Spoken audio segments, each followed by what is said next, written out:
Welcome guys, कैसे हैं? आशा है अच्छी होंगी। साथियों, आप लोग इन फंक्शंस के बारे में तो ज़रूर जानते होंगे क्योंकि आप इनको सालों से यूज़ कर रहे हैं, क्योंकि ये फंक्शन बहुत ज़रूरी होते हैं। लेकिन कुछ नए फंक्शन की बदौलत हमारे पास काम करने के बहुत तेज़, आसान और बेहतरीन तरीके भी हैं। कौन कौन से तरीके, उनको कंपेयर करके देखेंगे। मैं ये प्रैक्टिस सीट नीचे डिस्क्रिप्शन में डालता हूँ। सबसे पहले तो आप इसको डाउनलोड करिए और हमारे वीडियो के साथ साथ आप कंपेयर करके देखिएगा, ताकि आपको इनमें एक्चुअल अंतर पता चल सके। नमस्कार साथियों, मेरा नाम है मनोज कुमार और आप देख रहे हैं अपना यूट्यूब चैनल गुरुजी कंप्यूटर कोर्स। तो चलिए सीख लेते हैं। तो यहाँ पे हम देखते हैं कॉनकैट फंक्शन को। देखिए, कॉनकैट फंक्शन से पहले फंक्शन था कॉनकैटेनेट, आपने जरूर यूज किया होगा। हमने किसी भी टेक्स्ट को ज्वाइन कराना है, यानी कि टेक्स्ट हमारे पास अलग अलग कॉलम में लिखे हुए हैं, हमने एक कॉलम में लिखना है उसको, या अलग अलग रो में लिखे हुए हैं, हमने एक ही सेल में लिखना है, उसको हम कॉनकैट कराना बोलते हैं। कॉनकैट के लिए सबसे पहले फंक्शन यूज होता है कॉनकैटेनेट फंक्शन। देखिए, ये आउटडेटेड फंक्शन हो चुका है कॉनकैटेनेट, उसकी जगह रिप्लेस होकर फंक्शन आया कॉनकैट फंक्शन। यदि आपके पास नहीं है, आप कॉनकैट यूज करते हैं अभी तक, तो थोड़ा सा अपग्रेड हो जाइए। हम कॉनकैट फंक्शन का यूज करेंगे यहाँ पे। और कॉनकैट फंक्शन के अंदर देखो, ये पूछ रहा है text comma text comma text 2 comma text 3, ऐसे मल्टीपल टेक्स्ट हम यहाँ पे डालते चले जाएंगे। एग्जाम्पल के लिए मैंने ये टेक्स्ट डाला है, कोमा दूसरा, कोमा तीसरा, बीच में हमको इसमें डेलीमीटर चाहिए, स्पेस या कोमा। कोमा के बाद इस प्रकार से हम डेलीमीटर यूज करा सकते हैं। यहाँ पे मैंने डबल कोमा लगा दिया। यहाँ पे हम इस प्रकार से एक स्पेस डेलीमीटर यूज कराएंगे, कोमा यूज करा लेंगे। इसी प्रकार से इस टेक्स्ट में भी हमको चाहिए, तो हम यहाँ भी एक स्पेस यूज करा लेंगे और एंटर प्रेस करा लेंगे। तो देखिए, यहाँ पे इसने कॉनकैट तो कर दिया इसी को, बट ये आउटडेटेड फंक्शन है। वो किस लिए है? क्योंकि यहाँ पे देखो, जो ब्लैंक है ये उनको इग्नोर नहीं कर पाता। जहाँ पे ब्लैंक थे वहां पे देखो एक्स्ट्रा स्पेस मिल रहा है। यहाँ पे देखो एक ब्लैंक था, यहाँ पे एक्स्ट्रा स्पेस आपको देखने को मिल रहा है। तो इस प्रकार की कमियां इस फंक्शन के अंदर भी थी। अब यदि आप अपने आप को अपडेट करा लेते हैं, तब हम यूज करा लेते हैं यहाँ पे टेक्स्ट ज्वाइन फंक्शन का।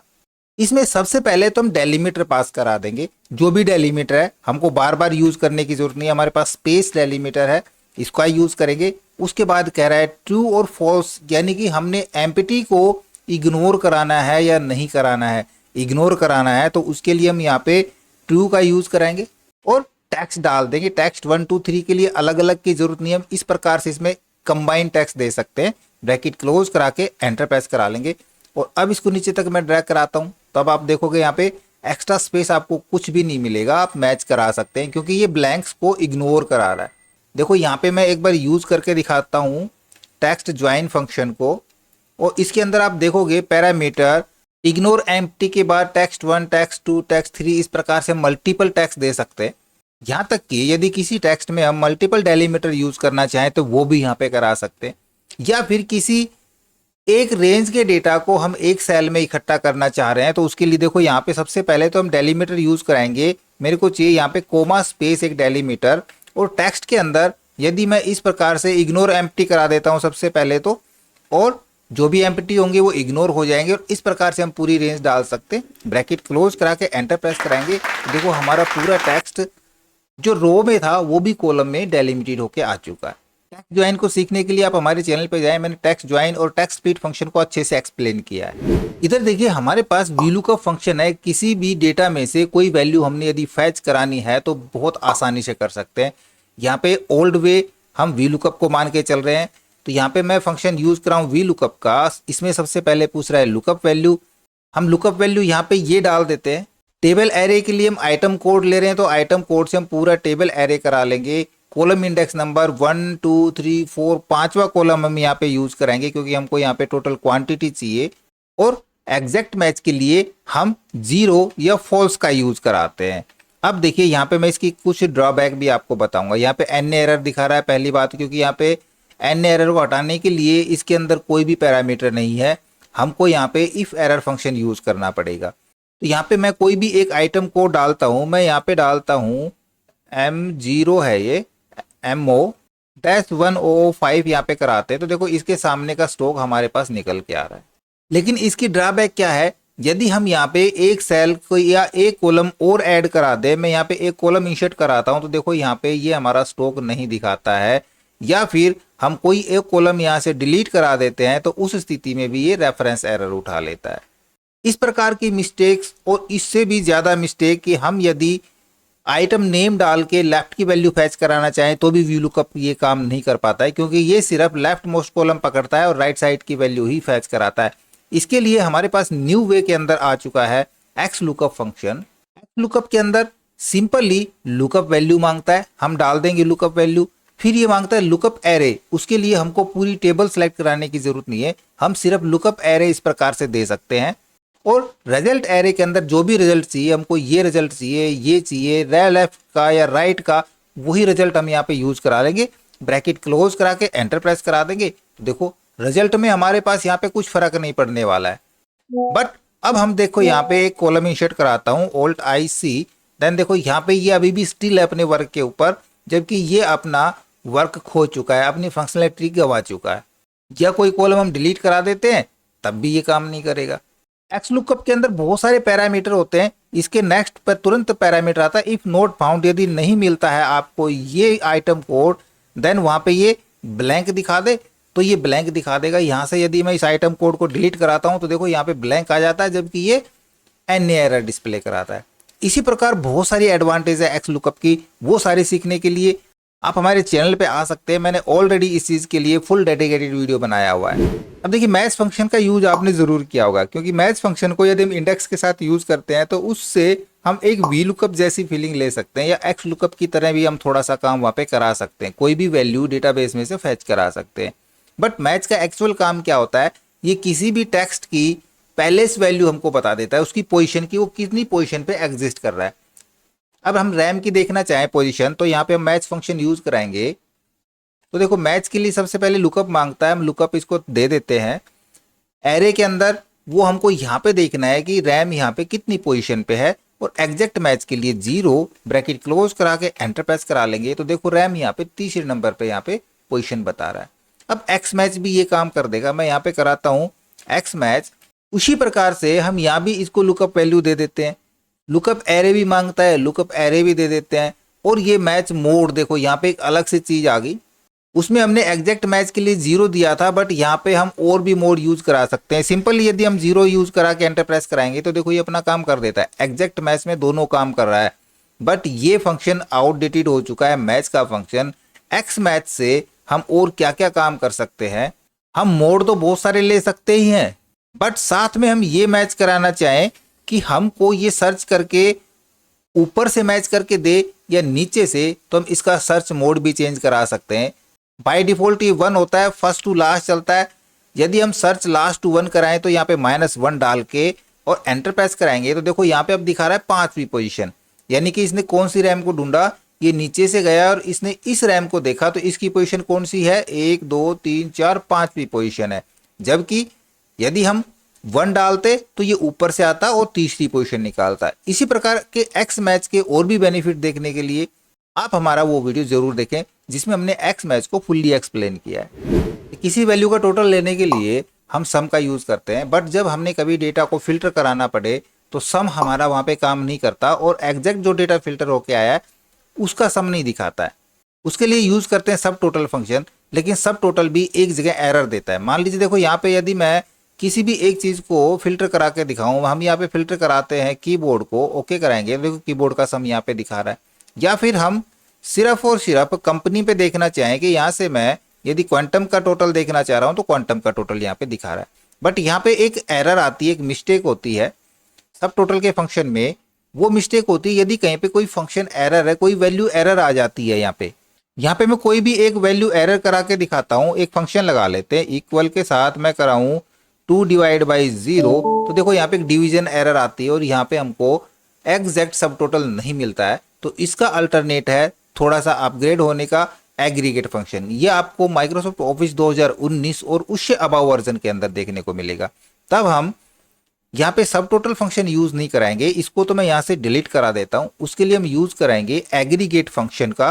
यहाँ पे सबसे पहले पूछ रहा है फंक्शन आपने क्या यूज करना है। इसके अंदर देखो बहुत सारे फंक्शन है, इनमें से 19 फंक्शन है, इनमें से कोई भी एक फंक्शन यूज करा सकते हैं। मैंने सम कराना है, यहाँ पे हम सम पे 9 नंबर ले सकते हैं। उसके बाद नेक्स्ट पैरामीटर पूछता है यहाँ पे कि आपने किसको इग्नोर कराना है। भाई हमने यहाँ पे कोई ब्लैंक आ सकता है या कोई एरर आ सकती है, हमने उसको इग्नोर कराना है, तो देखो 7 नंबर हमारे पास hidden rows and error values को हम यहाँ पे चेक करा सकते हैं। और फिर आता है आपने यहाँ पे फंक्शन कौन सा यूज कराना है, वो एरे यहाँ पे दे सकते हैं। मैंने इनका सम कराना है, ब्रैकेट क्लोज करा लेंगे और एंटर प्रेस करा लेंगे। देखो अब हमारे पास यहाँ पे एरर होने के बावजूद भी ये टोटल यहाँ पे दिखा रहा है। हम यहाँ पे यदि किसी चीज को फिल्टर करना चाहें, मैं सैमसंग कोई फिल्टर कराता हूँ, तो देखो सैमसंग फिल्टर होने के बाद भी यहाँ पे एरर है, उसके बावजूद भी इन दोनों का तो टोटल यहाँ पे दिखा रहा है। अब इधर देखिए मेरे पास कुछ मेल आईडी दी गई है और इन मेल आईडी में से मैंने लेफ्ट के करेक्टर फाइंड करने, यानी कि डोमेन अलग कराना है और होस्ट अलग कराना है। हालांकि यदि किसी के पास ऑफिस का अपग्रेड वर्जन है तो ये काम हम फ्लैश व्हील से भी कर सकते हैं, बट हमने फंक्शन से अब तक किया था तो आउटडेटेड फंक्शन के अंदर हमने लेफ्ट राइट मिड का यूज किया था, जो कि काफी लंबे हो जाते हैं। उसके लिए हम किस प्रकार से करते हैं, देखो हम उसके लिए लेफ्ट के निकालते हैं। लेफ्ट फंक्शन के लिए सबसे पहले टेक्स्ट मांगता है, इस टेक्स्ट में से कितने कैरेक्टर चाहिए तो हमको फाइंड करना पड़ेगा एट द रेट का, तो हम यहाँ पे फाइंड यूज कराएंगे। एट द रेट को फाइंड कराना है और इस टेक्स्ट के अंदर फाइंड कराना है, तो जैसी पोजीशन मिल जाएगी उतने उस पोजीशन से लेफ्ट के ये कैरेक्टर उठा लेगा, बट साथ में हमको इसको -1 करना पड़ेगा क्योंकि वरना ये एट द रेट साइन को भी वहां पे पिक कराएगा। ब्रैकेट क्लोज लेफ्ट की और एंटर प्रेस करा लेंगे, तो देखो यहाँ से पूरा डोमेन नेम इसने उठा लिया। हम इसको नीचे तक फिल करा सकते हैं।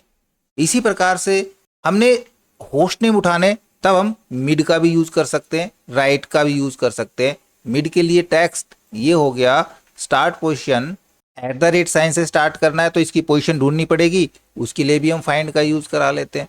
फाइंड के अंदर किसको फाइंड कराना है, एट द रेट साइन को फाइंड कराना है, इस टेक्स्ट में से फाइंड कराना है, ब्रैकेट क्लोज। और कितने उठाने, नंबर ऑफ करेक्टर, हम यहाँ पे लेंथ डाल देते हैं इस पूरे की, जितने इसमें करेक्टर हो उतने ही उठा ले, उससे ज्यादा तो उठाएगा भी नहीं, है ना। ब्रैकेट क्लोज मिड की एंटर प्रेस करा लेंगे। देखो यहाँ पे एक एट द रेट का साइन साथ में आ रहा है, तो उसके लिए यहाँ पे फाइंड के लिए हमको यहाँ प्लस के साथ 1 कराना पड़ेगा। ये इक्वल लग गया, प्लस दबाना है हमने यहाँ पे प्लस और एंटर प्रेस करा देंगे, तो ये एट द रेट साइन को छोड़ देगा और पूरा यहाँ पे होस्ट नेम आराम से उठा लेगा। लेकिन अब इनकी बिल्कुल जरूरत नहीं है, ये फंक्शन हम इग्नोर करा सकते हैं। नया फंक्शन बिल्कुल सिंपल आ चुका है। यदि हमको किसी भी एक स्पेशल कैरेक्टर या एक डेलीमीटर से पहले के हमने कोई कैरेक्टर उठाने या उसके बाद के टेक्स्ट उठाना है, तब हम टेक्स्ट बिफोर और टेक्स्ट आफ्टर का यूज कर सकते हैं। यदि यहाँ पे मैं यूज करूँ टेक्स्ट आफ्टर, यानी कि हमको डोमेन नेम यहाँ पे होस्ट नेम यहाँ पे चाहिए, तो हम टेक्स्ट आफ्टर का यूज करेंगे। टेक्स्ट हमको ये चाहिए, डेलीमीटर यहाँ पे यूज करा देंगे एट द रेट साइन। इसके अलावा देखो यहाँ पे आर्गुमेंट बहुत सारे हैं, हम ये सारे आर्गुमेंट आपको यहाँ पे क्लियर नहीं करने वाले, हम सिर्फ आपको आउटडेटेड फंक्शन और न्यू फंक्शन के बीच का अंतर बता रहे हैं। ये सारे हमने पहले एक्सप्लेन किए हुए हैं। यहीं पे हम ब्रैकेट क्लोज करा के एंटर प्रेस करा देंगे, देखो कितना आसान कर दिया इसने काम को। एक छोटे से फंक्शन से हमारा काम चल जाता है। इसी प्रकार से यदि मैं यूज कराऊं टेक्स्ट बिफोर का या टेक्स्ट आफ्टर का कर लिया ना, तो टेक्स्ट बिफोर का यूज करेंगे। उसी प्रकार से हम टेक्स्ट डाल देंगे और डेलीमीटर क्या है वो डेलीमीटर यूज करा के एंटर प्रेस करा देंगे। लीजिए बिल्कुल सिंपल, और सिर्फ 2 ही आर्गुमेंट से हमारा काम यहाँ पे फिनिश हो जाता है। अब यहाँ पे देखिए मेरे को सम चाहिए साउथ जोन का, यानी कि मेरे को साउथ जोन का सम यहाँ पे चाहिए सभी प्रोडक्ट का, तब हम सम यूज कराएंगे। फिर हमको चाहिए ईस्ट जोन का, तो यहाँ पे हम यदि यूज कराएं सम ब्रैकेट स्टार्ट और यहाँ पे हम इनडायरेक्ट फंक्शन का यूज करें कि वो कौन सी लिस्ट उठाए। आप ध्यान रखें मैंने इन सभी का एक नेम डिक्लेयर किया हुआ है। देखो इस लिस्ट का मैंने नाम दिया है नॉर्थ, इस लिस्ट का नाम दिया है मैंने साउथ, इसका नाम दिया है मैंने ईस्ट और इसका नाम पड़ रहा है वेस्ट। ठीक है, तो हम वेस्ट ईस्ट के नाम से वो पूरी लिस्ट उठाते हैं। उसके लिए सम यूज कराएंगे। मैं यहाँ पे यूज कराता हूँ सम, और यहाँ पे यदि मैं सीधा ये लिस्ट पास करा दूं साउथ, तो ब्रैकेट क्लोज करा के एंटर प्रेस कराऊंगा, तो देखो ये साउथ का यहाँ पे सम नहीं दिखा रहा है। क्यों? क्योंकि हमको इसका सम नहीं चाहिए, हमको साउथ लिस्ट का सम चाहिए। तो सम के अंदर हम डायरेक्ट ये सेल पास नहीं करा सकते, उसके लिए हम यहाँ पे इस प्रकार से साउथ टाइप करेंगे, एंटर प्रेस कराएंगे, तब ये सम दिखाएगा। क्योंकि ये डायरेक्ट रेफरेंस लेता है, हमको तो यहाँ से रेफरेंस देना है ताकि यहाँ से हम जो भी लिस्ट चुने, जो भी जोन चुनेंगे तो उसका सम यहाँ पे दिखाए। तब इनडायरेक्ट के लिए हम यहाँ पे यूज करेंगे इनडायरेक्ट का, और अब इनडायरेक्ट फंक्शन के अंदर हम साउथ ना लिख करके ये नाम दे दें, तो क्या करेगा ये इनडायरेक्टली इस लिस्ट को उठा लेगा और हमको सम करा के दे देगा। ये बिल्कुल आसान तरीका है। सम कराने का किसी भी रेंज का। बट इनडायरेक्ट फंक्शन की कुछ ड्रॉबैक्स भी है। हम इनडायरेक्ट फंक्शंस की उन सभी कमियों को छोड़ के आगे बढ़ जाएं, स्विच फंक्शन का यदि यहाँ पे यूज़ करें तो ये हमारा काम और आसान कर देता है। हम सीधा यहाँ पे सम यूज़ कराएंगे और सम के साथ हम करेंगे यहाँ पे स्विच फंक्शन का, क्योंकि हमने यहाँ पे जोन को स्विच कराना है। तो एक्सप्रेशन के अंदर हमने ये डाल देना एक्सप्रेशन के अंदर बस। अब हमने किसका सम कराना है? अब हमने सिर्फ यहाँ पे वैल्यू और रिजल्ट डालते जाना है। वैल्यू हमारे पास यहाँ से इंप्रेशन ये ले रहा है तो हम देंगे यहाँ पे ये वैल्यू, उसके लिए रिजल्ट ये, कोमा दूसरी वैल्यू रिजल्ट ये, तीसरी वैल्यू रिजल्ट ये, चौथी वैल्यू रिजल्ट ये, ब्रैकेट क्लोज करवाएंगे, एंटर प्रेस करा देंगे। देखो यहाँ पे एरर आई है, हमने एक ब्रैकेट क्लोज नहीं करी, यस करा देते हैं, क्लोज करा लेगा। देखो अब दोनों जगह हमारे पास रिजल्ट इक्वल आ रहा है। देखो दोनों से ही हमारा काम हो रहा है। यहाँ पे हम चेक करा लेते हैं साउथ का, दोनों से इक्वल रिजल्ट दिखा रहा है। तो ये फंक्शन हमारा आउटडेटेड फंक्शन था, लेकिन हम इससे अच्छा काम स्विच से भी करा सकते हैं। बट स्विच क्या है, थोड़ा सा देखो लेंदी पड़ रहा है ना। तो सिंपली काम और भी डायनेमिकली हम एक्स लुकअप से भी करा सकते हैं। एक्स लुकअप में सिर्फ लुकअप वैल्यू मांगता है, हमने डाल दी लुकअप वैल्यू। लुकअप एरे के अंदर हम ये डाल देंगे लुकअप एरे के अंदर, और रिजल्ट एरे के अंदर हम यहाँ पे ये डाल देंगे रिजल्ट एरे में, ब्रैकेट क्लोज करा के एंटर प्रेस करा देंगे। दूसरी ब्रैकेट फिर हमने क्लोज नहीं कराई, यस करा देते हैं, दूसरी ब्रैकेट भी क्लोज हो जाएगी। देखो कितना आसान तरीका था। ये होता है एडवांस और न्यू फंक्शन का कमाल। हम कोई भी यहाँ से यदि जोन चेंज करते हैं तो हमारे सारे रिजल्ट वैसे बराबर चल रहे हैं। ये जितने भी मैंने आपको न्यू एडवांस फंक्शन बताए हैं, इन सभी के मैंने अलग से डेडिकेटेड वीडियो बना के रखे हैं। आप हमारे चैनल पे जाके वो सारे वीडियो देख सकते हैं और इनको फुल डिटेल के साथ सीख सकते हैं। आई होप वीडियो आपको जरूर अच्छा लगा होगा। इसी प्रकार से वीडियो देखते रहने के लिए लगातार हमारे साथ बने रहे। हमारे वीडियोज़ को ज़्यादा से ज़्यादा हम दोस्तों में शेयर करें, में लाइक करें, और यदि नया हमारे चैनल पे तो हम सब्सक्राइब जरूर कर लें।